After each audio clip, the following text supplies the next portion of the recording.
श्री गणेशाय नमः। वक्रतुंड महाकाय सूर्यकोटि समप्रभ निर्विघ्नं कुरु मे देवं सर्वकार्येषु सर्वदा। अब हम गणेश जी का नाम लेकर शिव पुराण प्रारंभ करते हैं। ओम नमः शिवाय, ओम नमः शिवाय, ओम नमः शिवाय। भोले बाबा को, शंकर भगवान को कोटि कोटि प्रणाम। शिव पुराण में श्री रुद्र संहिता के तृतीय खंड में 48वां अध्याय प्रारंभ करते हैं। शिव पार्वती का विवाह आरंभ। ब्रह्मा जी बोले, हे नारद, गर्ग मुनि की आज्ञा के अनुसार शैलराज हिमालय ने कन्यादान की रस्मों को निभाना शुरू किया।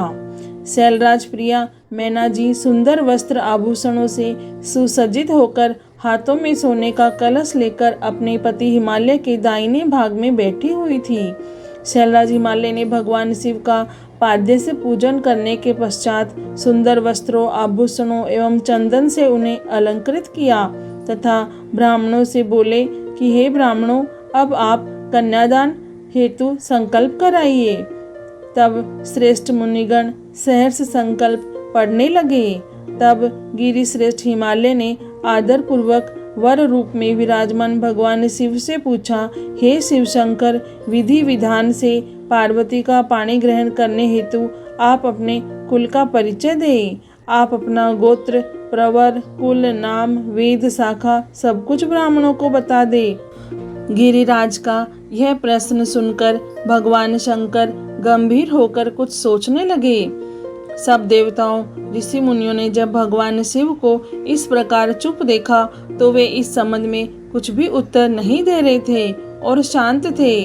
तब यह देखकर कन्या पक्ष के कुछ लोग उन पर हंसने लगे। नारद यह देखकर तुम तत्काल पार्वती के पिता शैलराज के पास पहुँचे और बोले, हे पर्वतराज, आप भगवान शिव से उनका गोत्र पूछकर बहुत बड़ी मूर्खता कर रहे हैं। उनका कुल, गोत्र आदि तो ब्रह्मा विष्णु आदि भी नहीं जानते, तो और भला कोई कैसे जान सकता है। भगवान शिव तो निर्गुण और निराकार है। वे परम ब्रह्म परमेश्वर है।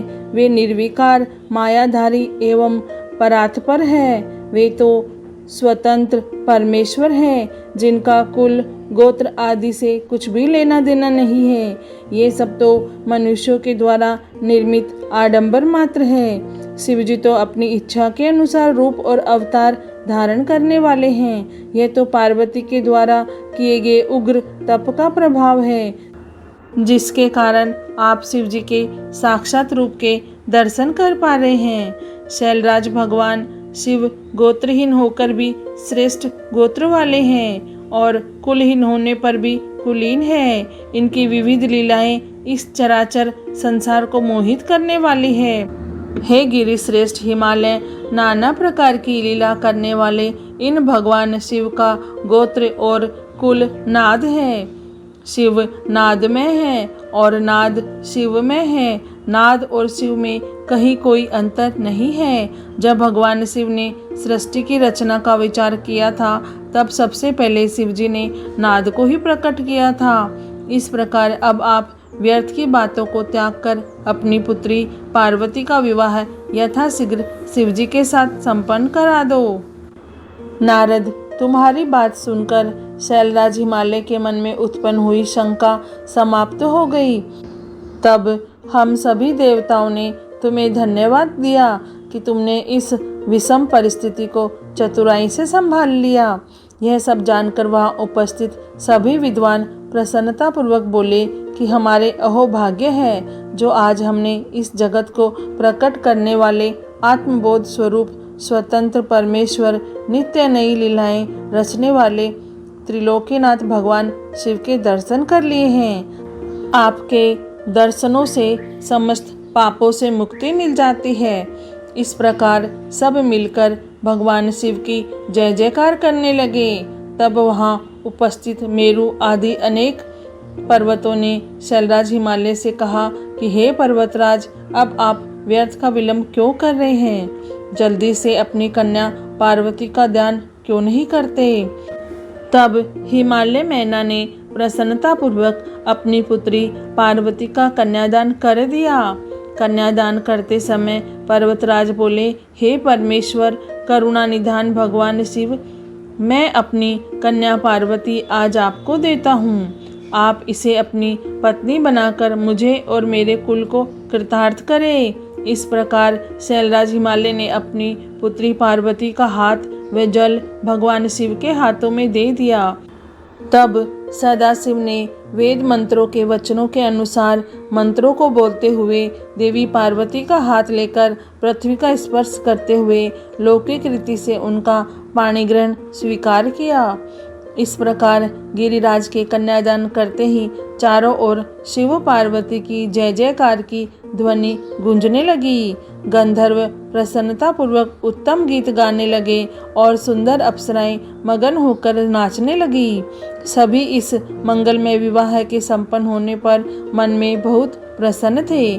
ब्रह्मा, विष्णु, इंद्र आदि सभी देवता भी बहुत प्रसन्न हुए। उसके बाद शैलराज हिमालय ने भगवान शिव को अनेकों वस्तुएं प्रदान की। रत्नों से जड़े हुए सुंदर स्वर्ण के आभूषण, पात्र व दूध देने वाली 1.25 लाख गोएं, 1 लाख सुसज्जित अश्व, 1 करोड़ हाथी तथा 1 करोड़ सोने जवाहरातों से जड़े रथ आदि वस्तुएं सादर भेंट की।